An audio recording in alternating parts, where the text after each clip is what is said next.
오늘도 예배 자리에 나오신 우리 성도님들과 신부님들 가정마다 주님의 하나님 은혜와 평강이 넘쳐나길 간절히 소망합니다. 우리나라에는 광야가 없지만 성서의 이 광야는 물도 없고 풀도 없고 한참을 사방팔방 둘러보아도 모래밖에 없는, 사람이 도무지 살 수 없는 사막이 광야입니다. 광야에 숨어있는 이 정갈의 독침에 한번 쏘이면 성인 남성이 2시간 안에 죽을 수 있고, 독을 가진 이 맹독사에게 한번 물리게 되면 20분 안에 사망하게 된다는 것입니다. 이런 생존의 위기가 있는 그런 곳임에도 불구하고 위기가 있는 그곳에서 이스라엘 백성을 40년 동안 하나님께서 생활하게 하셨고 가나안 길을 계속해서 가게 하셨습니다. 여러분, 하나님께서 사랑하시는 백성인 이스라엘 백성을 왜 하나님은 이 광야로 인도하시는 것일까요?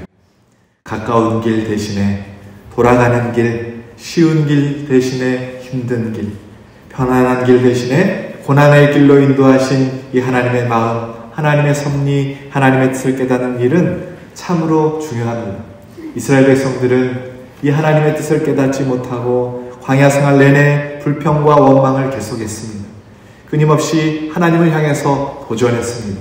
그래서 결국 광야길을 인도하신 하나님의 마음을 깨닫지 못한 이 모든 이들이 광야에서 죽고 말았습니다. 그리고 이것은 오늘 우리에게도 마찬가지예요. 하나님께서 우리를 쉬운 길이 아닌 힘든 길로, 편한 길이 아닌 고난의 길로, 가까운 길이 아닌 멀리 돌아가는 길로 인도할 때가 있다는 것이죠. 많은 사람들이 이 일 때문에 시험에 빠지기도 하고 불평하고 원망하다가 이 신앙을 저버리고 하나님을 버리고 떠나가기도 합니다. 그러므로 광야길로 들어선다는 것은 우리의 인생에 있어서, 우리의 신앙에 있어서 그 무엇보다 크고 엄중한 위기의 순간일 수 있는 것이죠.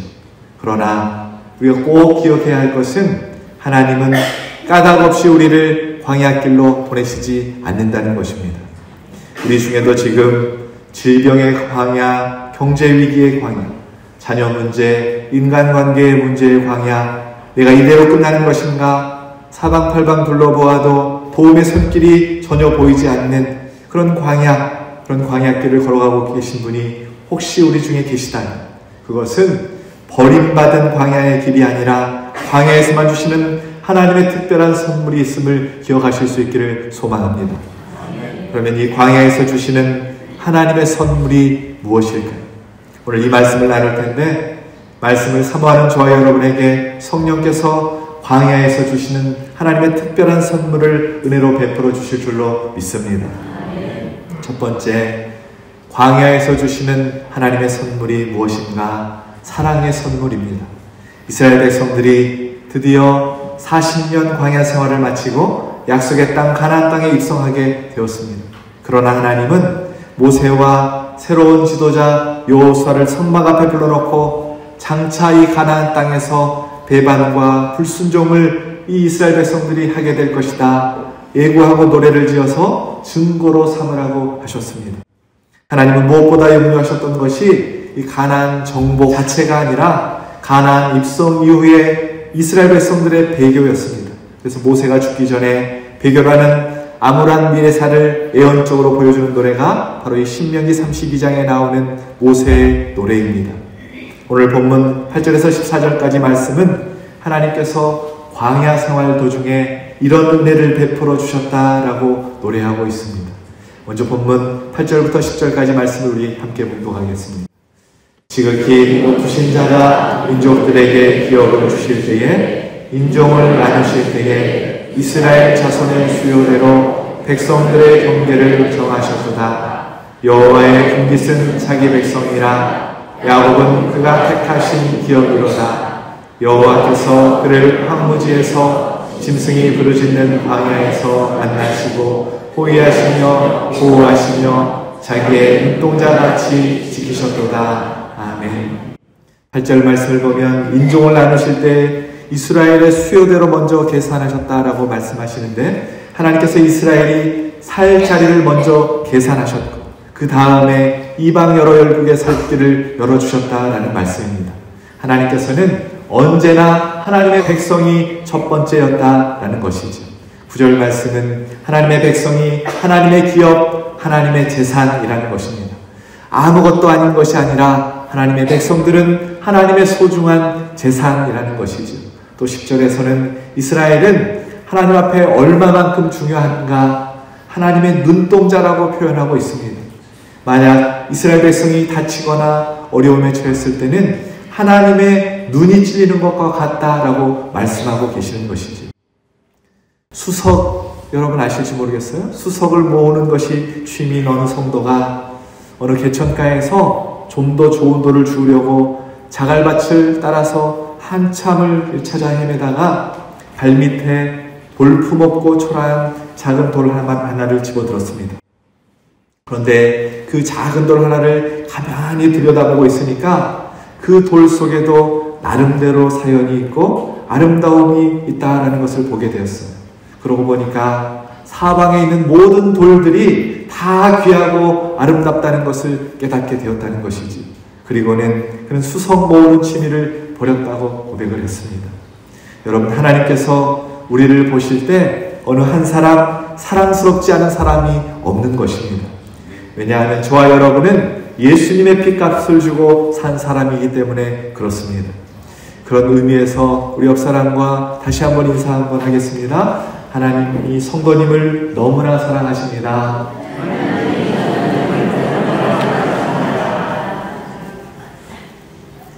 여러분, 만약에 갓난아이가 집에 있다면 집에 들어가서 그 아이를 무릎 위에 올려놓고는 아마도 그 아이를 사랑스러운 눈으로 바라보고 아이가 옹알옹알 거리는 소리를 막 그 소리에 귀를 기울일 것입니다.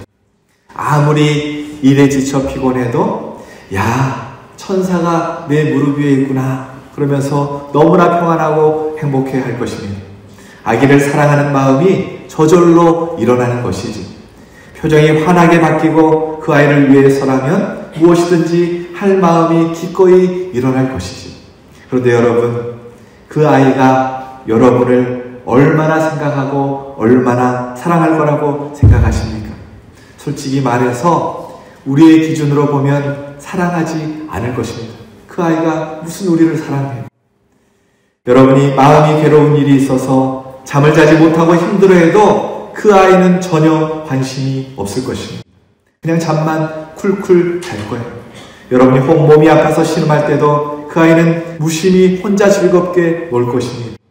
극단적으로 여러분이 죽더라도 그 아이는 누가 먹이고 입혀준다면 한동안 여러분을 잊고 지낼 것입니다. 또 그 아이는 여러분에게 경제적인 도움을 조금도 주지 않을 것입니다. 아니, 끊임없이 분유 사달라, 기저귀 사달라 돈을 요구할 것입니다. 이렇게 생각하면 억울한 마음이 드십니까? 뿐만 아니라 아기가 조금 자라 여러분에게 불평하고 심지어 대들기도 하고 때를 쓴다면 배신감을 느끼고 관계를 끊어버릴 마음을 가진 사람이 여러분 있습니까? 그런 사람은 없을 것입니다. 여전히 그 아기를 사랑할 것입니다. 이런 사랑의 관계가 하나님과 우리의 사랑의 관계라는 것이죠. 무조건적인 사랑의 관계, 아무런 조건 없이 우리에게 베푸시는 사랑이라는 것입니다. 하나님께서 우리를 얼마나 사랑하시는지 정확히 이해할 사람은 이 땅에 그 누구도 없습니다. 우리가 하나님을 사랑하지 못하는 순간에도 하나님은 저와 여러분을 사랑하십니다. 믿으시는 분만 아멘 합시다. 하나님께서 다윗에게 말씀하십니다. 사무엘하 7장 14절에서 16절까지 함께 봉독합시다. 나는 그에게 아버지가 되고 그는 내게 아들이 되리니 그가 만일 죄를 범하면 내가 사함의 매와 인생의 채찍으로 징계하려니와 내가 내 앞에서 물러나게 한 사울에게서 내 은총을 빼앗은 것처럼 그에게서 빼앗지는 아니하리라. 내 집과 내 나라가 내 앞에서 영원히 보존되고 내 왕가 영원히 견고하리라 하셨다. 하나님의 성전을 짓겠다고 하는 이 다윗의 모습에 하나님이 감동받으시고는 내가 너와 너의 자녀를 축복할 텐데 혹시 죄를 범할지라도 사람의 매와 인생 채찍으로 벌한다고 할지라도 너를 사랑하는 것만큼은 변함이 없을 것이다 라고 약속을 해주십니다. 여러분, 인생을 살아오면서 자녀들을 훈계할 때 어떻게 하셨습니까? 저희 아버님이 살아생전에 소중히 아끼셨던 것이 있는데 그것이 효자손이었습니다. 제가 말을 안 들면 이것으로 뒤지게 저를 때리셨어요. 또 등이 가려울 때는 등을 긁으시고 늘 그렇게 애지중지 하셨습니다. 그래서 이 효자손은 저희 아버지 옆에 늘 함께 했습니다. 한 번은 주일날 예배 시간이 지났는데도 TV 앞에 제가 TV를 보고 있었어요. 예전에는 만화 영화를 꼭 주일날 아침 9시에 했습니다. 아침 9시는 예배 시간인데 그거 보고 싶어서 TV 앞에 앉아있다가 그러다가 저희 아버지한테 걸려서는 이 효자손을 맞고는 교회를 간 적이 있습니다. 제가 문제를 한번 내보겠습니다. 저희 아버지가 애지중지했던 이 효자손이었는데 효자손을 더 사랑하셨을까요? 말 안 듣는 막둥이 아들을 더 사랑하셨을까요? 너무나 쉬운 질문을 제가 했죠. 아무리 부모가 매를 아낀다고 해도 그 매를 자식보다 더 사랑할 수는 없는 것이지. 자식을 피가 나게 이 매로 때리지만 그런 것은 소품에 불과한 것입니다. 사랑하는 여러분, 기억하십시오. 하나님의 백성이 비록 광야 길을 걷고 있다고 할지라도 아무리 봐도 도움의 길이 절단된 것만 보이지만 그러나 저와 여러분은 하나님에게 누구냐면 언제나 하나님의 중심에 서 있는 사람들이라는 것입니다. 인생의 광야인 질병도 가난도 경제적인 위기도 여러 가지 문제들도 도움의 손길이 전혀 보이지 않는 막막한 고독이라고 할지라도 고난과 시련도 그런 것은 하나님이 보실 때 소품에 불과하다라는 것입니다. 베드로전서 2장 9절 말씀 함께 봉독하겠습니다. 그러나 너희는 택하신 족속이요 왕같은 제사장들이요 거룩한 나라요 그의 소유가 된 백성이니 이는 너희를 어두운 데서 불러내어 그의 귀한 빛에 들어가게 하시니에 아름다운 덕을 선포하게 하려 하심이라. 아멘. 하나님이 저와 여러분을 바라보실 때 하나님의 복을 받아 세상에 전해야 하는 제사장들이고 하나님의 소유고 하나님의 선택된 사랑받는 백성이라는 것입니다. 시편 16편 3절 말씀 함께 봉독합시다. 땅에 있는 성도들은 존귀한 자들이니 나의 모든 즐거움이 그들에게 있도다. 아멘. 시련이나 아픔, 고통이나 고난 그런 곳에서 하나님께서 기쁨을 찾겠다고 말씀하지 않으셨습니다. 너에게서 반드시 기쁨을 얻어내겠다. 이것이 하나님의 마음인 것입니다. 사랑하는 여러분, 우리는 하나님의 기쁨입니다. 우리는 하나님의 재산입니다. 우리는 하나님의 눈동자입니다. 하나님께서 오늘도 우리를 특별한 사랑으로 돌보고 계심을 믿으실 수 있기를 소망합니다.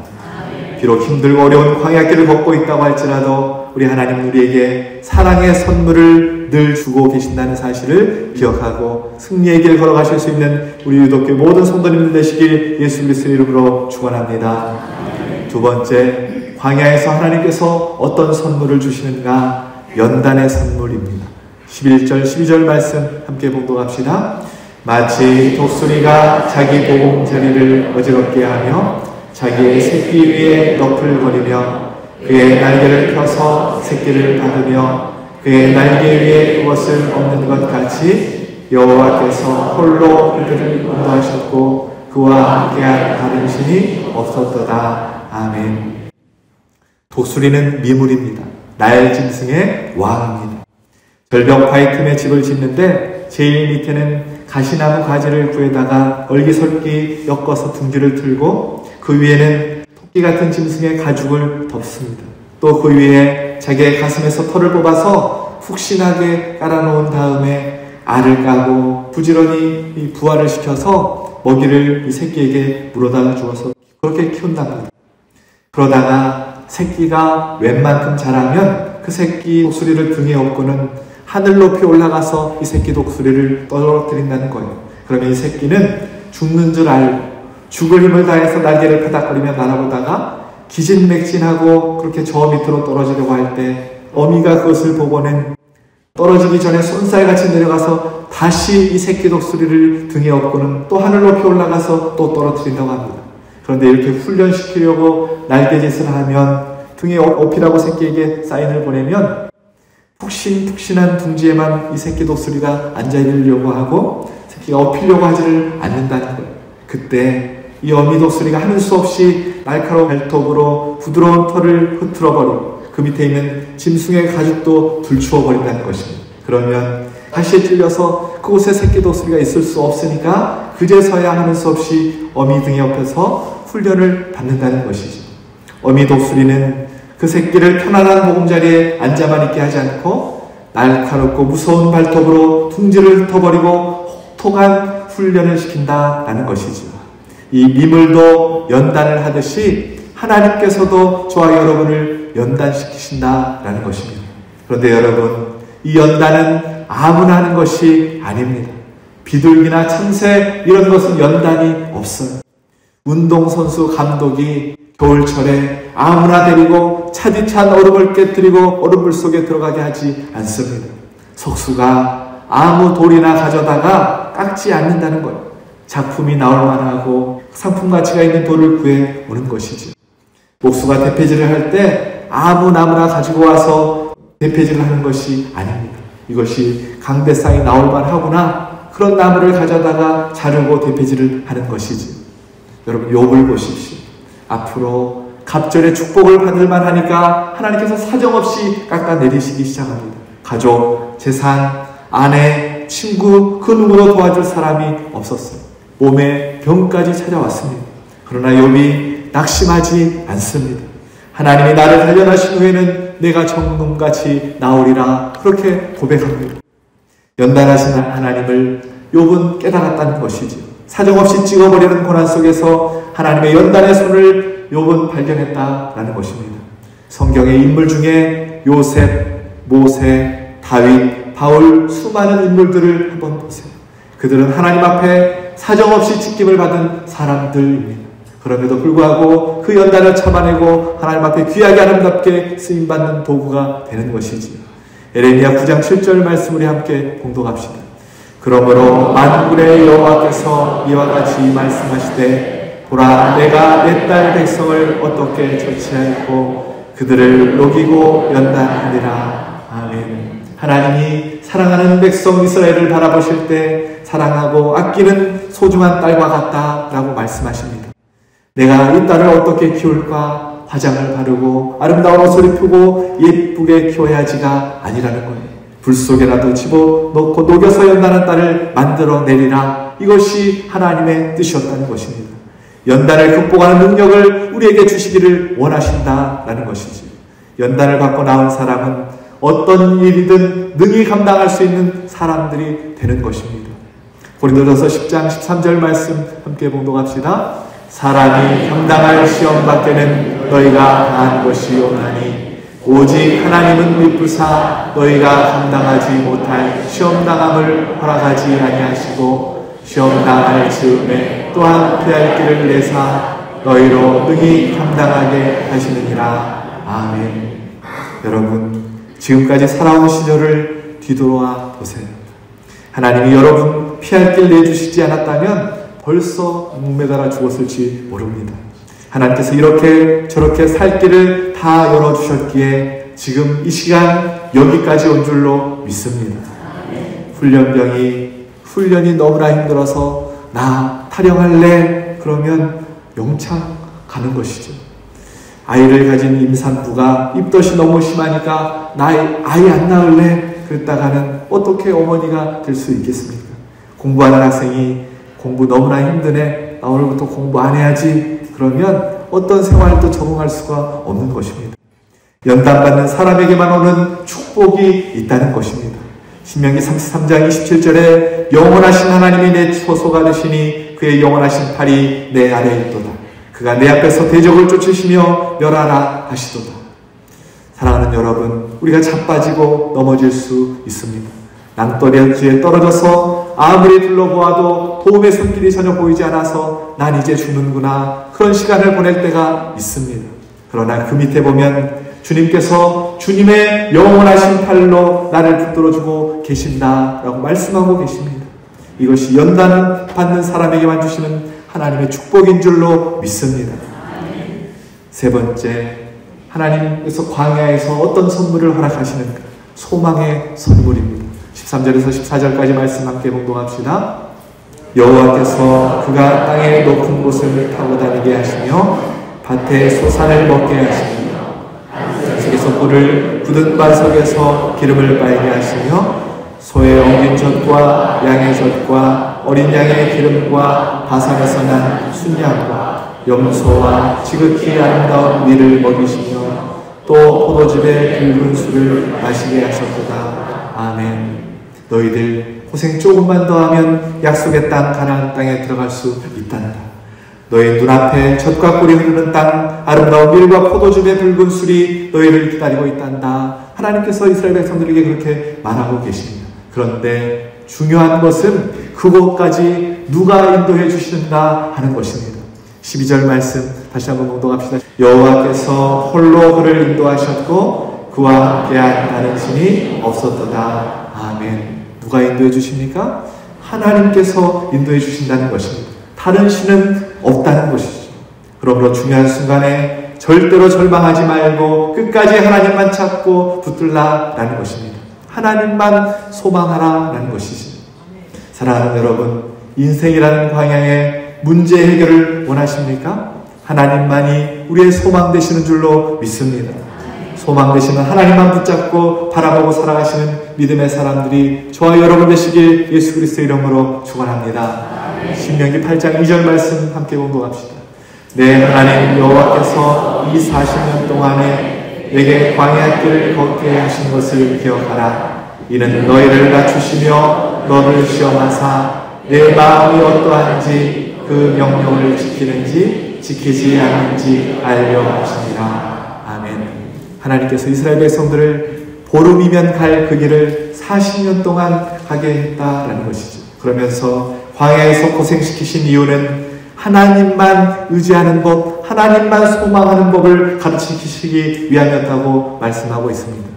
이 광야에서는 집도 지을 수가 없습니다.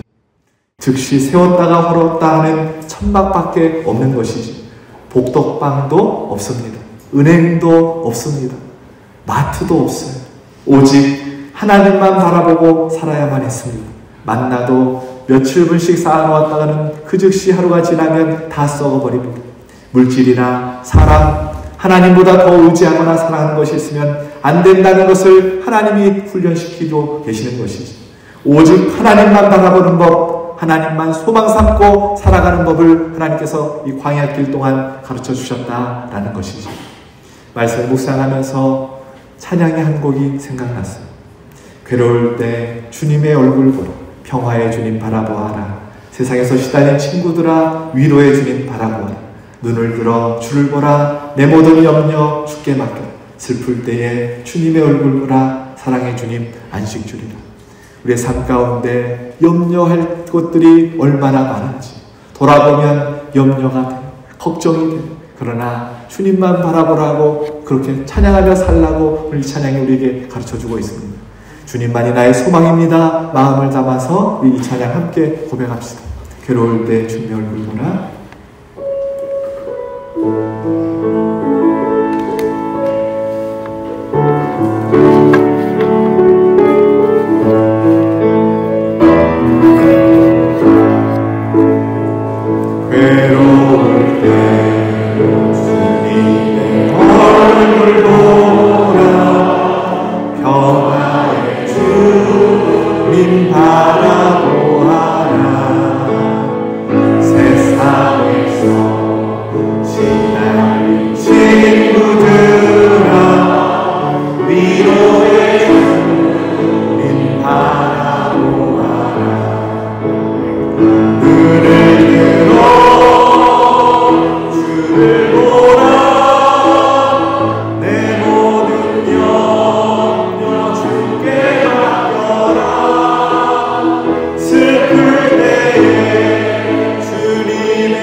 주의 이름 들으니 모든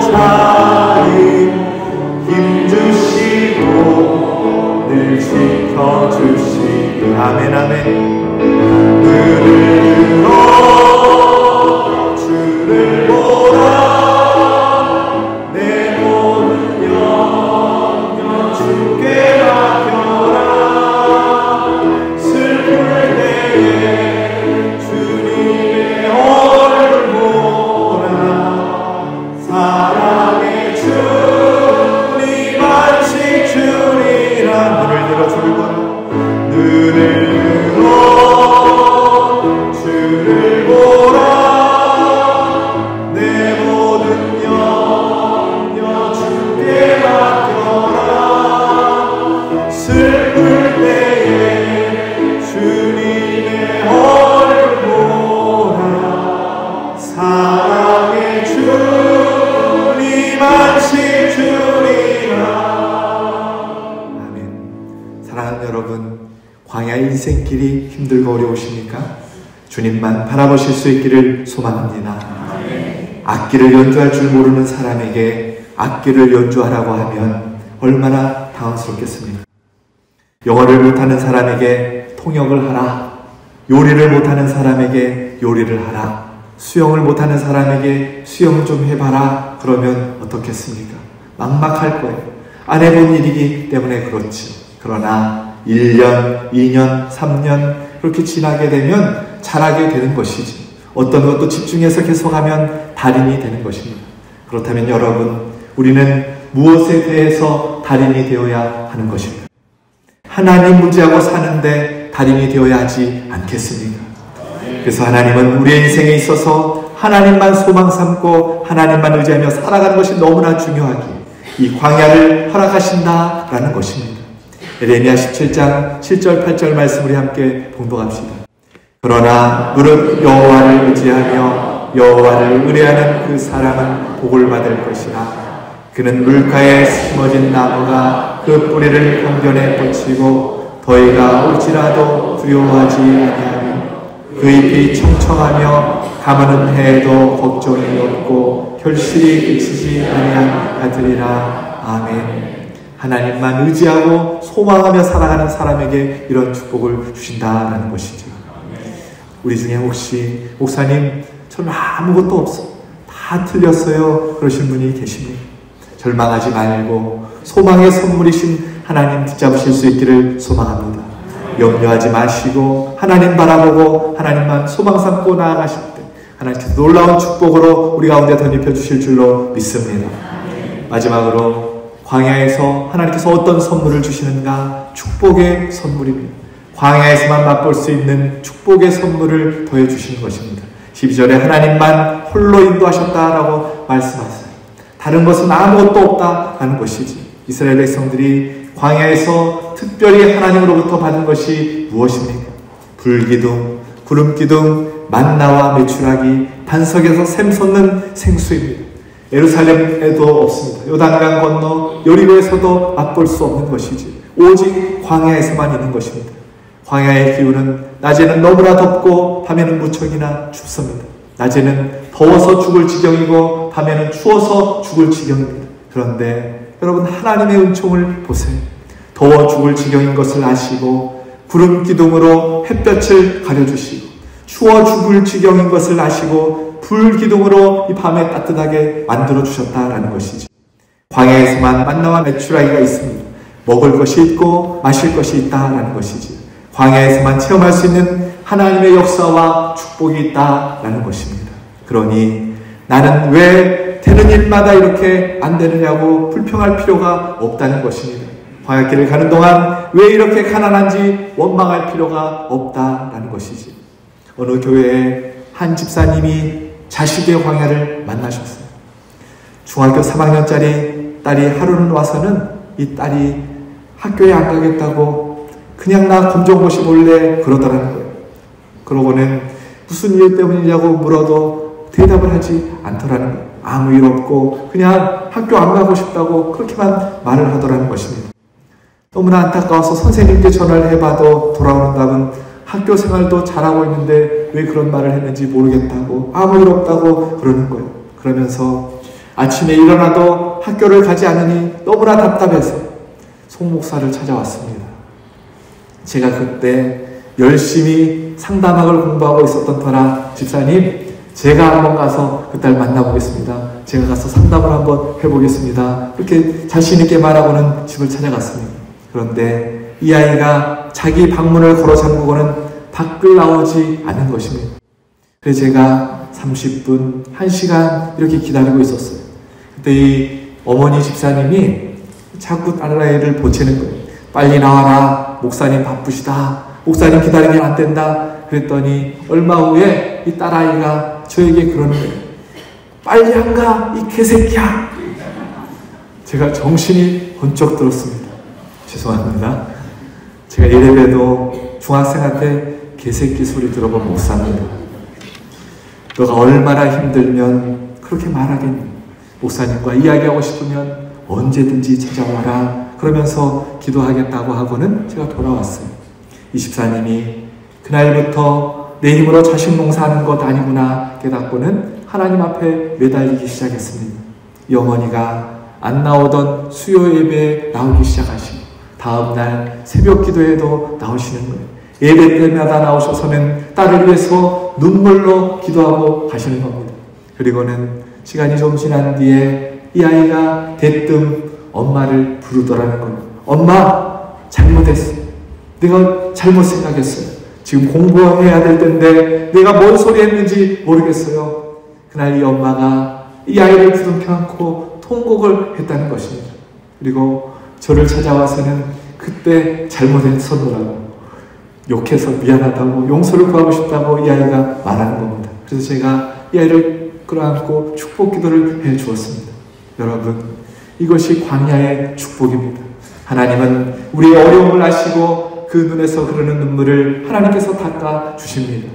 또 하나님은 광야를 지날 때 그 자녀들을 바꾸어 주시는 것, 우리가 하나님만 의지하도록, 하나님만 붙들도록 우리의 믿음을 변화시켜 주시는 것입니다.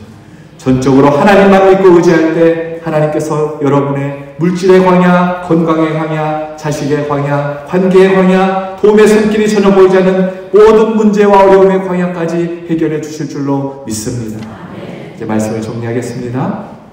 하나님께서 사랑하는 이스라엘 백성들을 생사의 위기가 있는 광야길로 내모셨습니다. 하나님께서 오늘 우리에게도 인생의 광야길로 인도하고 계십니다. 인생의 광야길이 힘들고 어려울지라도, 홀로 버려진 것 같아도 그 길에는 특별한 은혜의 선물이 있습니다. 사랑의 선물, 연단의 선물, 소망의 선물, 축복의 선물이 있다는 것이죠. 벤자이어 복서라는 사람이 생명과 사랑의 선물이라는 책에 이런 이야기를 하고 있어요. 한 사람이 화가에게 그림을 그리는데 얼마나 걸렸습니까? 라고 물었습니다. 그림이 있어서 그 화가에게 이 그림 그리는데 얼마의 시간이 걸렸습니까? 묻자 화가는 잠시 주저하더니 자신의 나이를 생각하고는 36년 걸렸습니다. 이렇게 대답을 했다는 거예요. 화가가 그린 그림은 화판에 붓으로 물감을 칠하는데 소요된 시간으로 계산할 수 없다는 것이지. 그의 과거의 경험 하나하나가 모아진 것이며 온갖 노력의 마지막 결정체라는 것입니다. 오늘 우리도 마찬가지입니다. 우리가 지금 하고 있는 모든 행동 역시 지금까지 훈련받은 믿음과 사랑과 순종의 결실이, 나아가 오늘 하루는 우리의 온 생에 걸친 하나님의 작품이라는 것입니다. 나의 광야 인생길을 걷는 동안 우리에게 고난과 아픔이 있다고 할지라도 합력하여 작품으로 인도하시는 하나님의 손길을 믿으시고 광야길에 주시는 하나님의 은총의 선물을 누리시면서 살아가시는 우리 유독교회 모든 성도님들 되시길 소망합니다. 아멘. 우리 유독교회는 세워지는데 얼마의 시간이 걸렸습니까? 한 1년 걸렸을까요? 아니요. 오늘 유독교회가 있기까지는 68년의 세월이 있었습니다. 하나님의 손길, 하나님의 은혜가 이곳 가운데 다 반영되어 있는 것이지. 여러분, 이 인생의 광야길을 사는 동안, 우리가 살아가는 동안 하나님의 손길이 안 미친 것이 없음을 기억하시고 합력하여 손을 이루시는 그 하나님 바라보시고 소망 삼고 살아가셔서 하나님이 하십니다. 하나님이 하셨습니다. 하나님의 은혜입니다. 날마다 고백하며 승리하고 살아가시는 우리 유독교회 모든 성도님들 되시길 예수 그리스도의 이름으로 축원합니다.